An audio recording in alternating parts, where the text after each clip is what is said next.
안녕하세요. 맥키네 지혜투자클럽입니다. HLB 2거래일 연속으로 수급상으로 프로그램 매수세가 9만 주 넘게 일단 유입이 되고 있고요. 계열사인 HLB 제약이 순환매를 일단 주도를 하고 있습니다. 장중에 17% 넘게 일단 급등을 했고요. 계열사인 HLB 테라피틱스의 안구 건조증 제도증 관련되는 이제 기사도 좀 나와 있는데 이 부분 한번 살펴봐 드리도록 하겠습니다.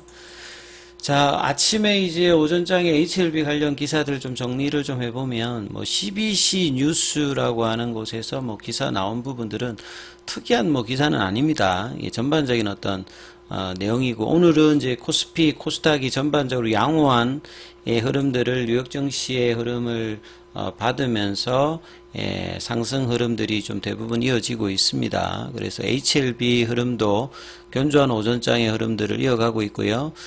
계열사 순환매도 이제 많이 나타나고 있는데 오늘 특별히 HLB 제약이 3거래일 연속으로 상승하면서 장중에 17% 넘게 올라가서 2만 1,000원 선을 이제 넘어가는 흐름이거든요.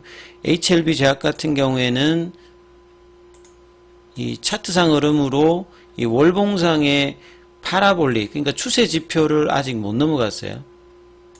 한 1년 정도 이상 진행되어 있던 이선에 있는 종목 중에서 생명과학, 테라피틱스, 글로벌은 다 넘어갔는데 제약 같은 경우에는 이 부분을 좀 못 넘어갔는데 오늘은 이 외국인 쪽과 이제 프로그램 쪽에서 매수세가 들어오면서 2월달 초에 이제 22,500원, 한 23,000원권, 이런 부분들을 이제 추세와 변동성 지표를 나타내는 파라볼릭자가 이제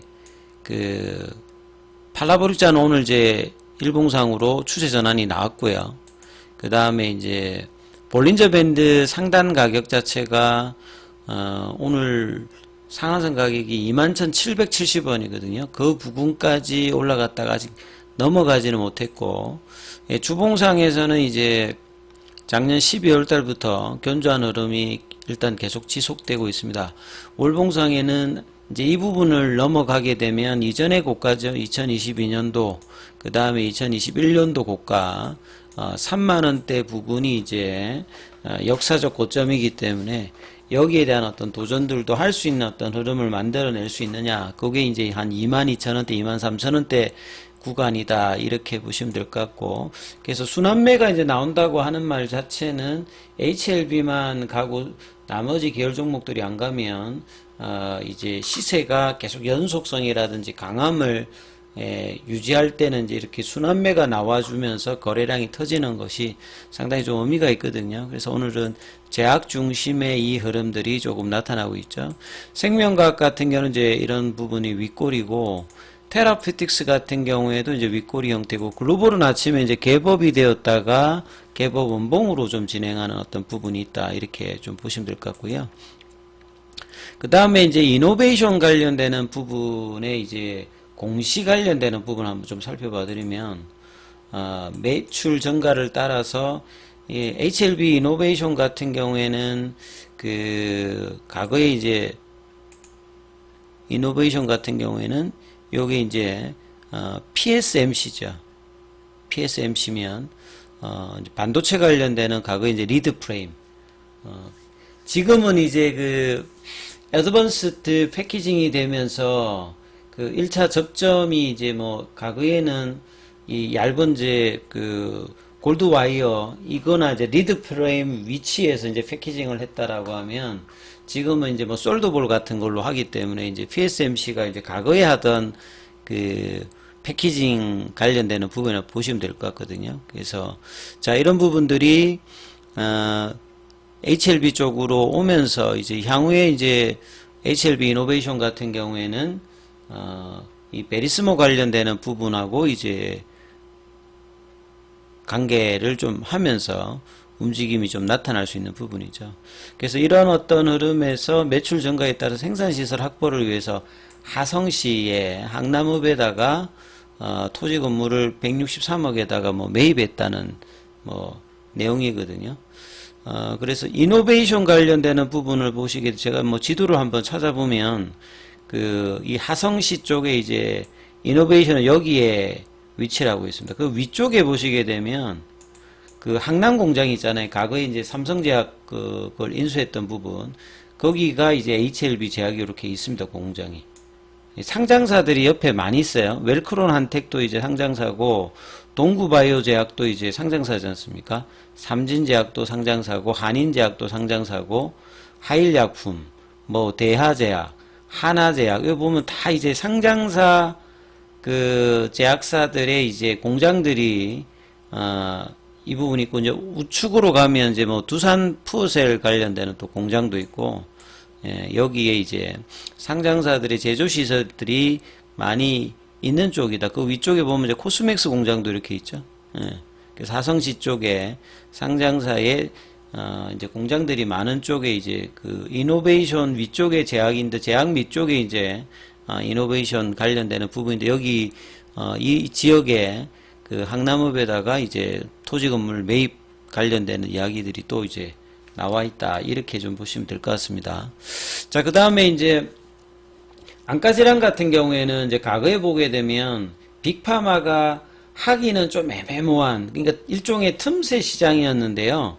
그 안과질환 자체가 이제 틈새 시장이었던 부분에 대해서 이제 이게 고령화가 되고 스마트 기기들을 많이 사용하다 보니까 안과질환이 전체적으로 좀 커지거든요.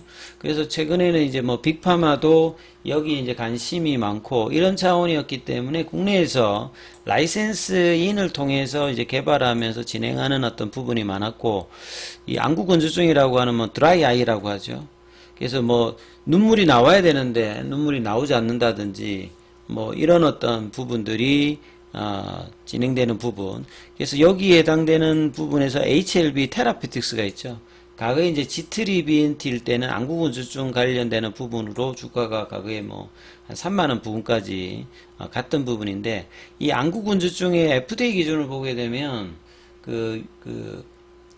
이게 임상 자체를 여러 번 해야 되는 게 이제 타 질환의 임상하고 좀 차이점이 있습니다. 이게 이제 객관적인 부분과 주관적인 부분. 그러니까 객관적인 부분이라고 하는 말은 외부에 이제 드러나는 이 정상 관련되는 부분이고, 이 주관적 판단이라고 하는 부분들은 또 이게 말 그대로 주관적인 입장에서 보는 부분이, 이 두 가지를 만족해야 되기 때문에 여러 번 이제 임상을 해야 된다는 게 이제 FDA 권고 사항이다 보니까 기존의 약물 대비해서 후발주자들은 여러 번 임상을 하거든요.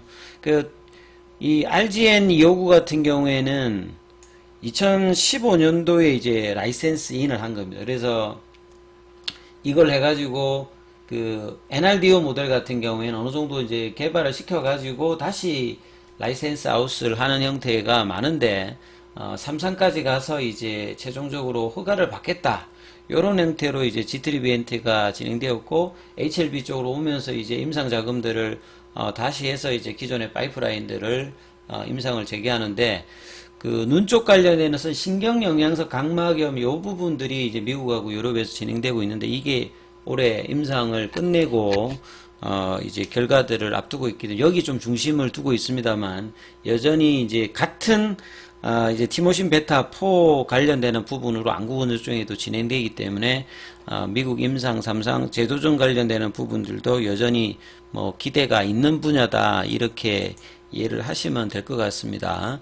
전체 이제 안과질환 치료제가 내년도 기준으로 보면 한 46조니까 이게 작은 게 아니죠.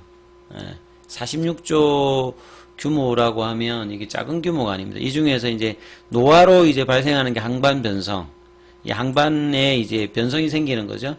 그 다음에 안구건조증 관련되는 부분이 이제 절반을 차지하는 어떤 부분이고, 그 여러 번 했을 때 그 유효성 그 검증에 이제 실패를 하면서, 이 대표적인 게 어라이즈, 이제 네 번째 하면 어라이즈 4죠. 그래서 뭐 프로토콜 관련되는 부분에서 FDA하고 사전에 이제 SPA 신청서 제출 관련되는 부분이 뭐 작년도 있었습니다만, 전략적 선택으로 이 신경영양 각막염을 좀 먼저 하고 이 안구증 관련되는 RGN259 관련되는 부분은 조금 이제 후순위로 가 있는 상태입니다. 안 하는 게 아니라. 그래서 네 번째 이제 어라이즈 4를 준비를 해야 되는 어떤 상황이다, 이렇게 이해를 하시면 될 것 같고요.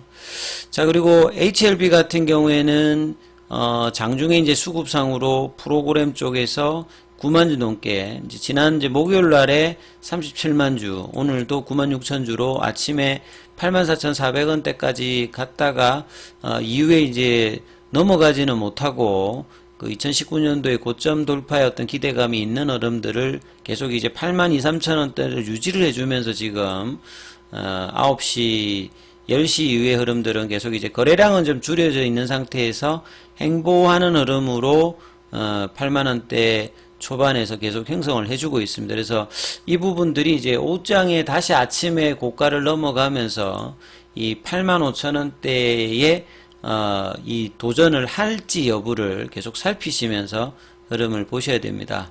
그래서 장중에 무료 카톡방 진행되고 있으니까 이 문자로 참여 이렇게 남겨주시면 입장 코드 보내드리고 있으니까 참조해 주시면 되겠습니다.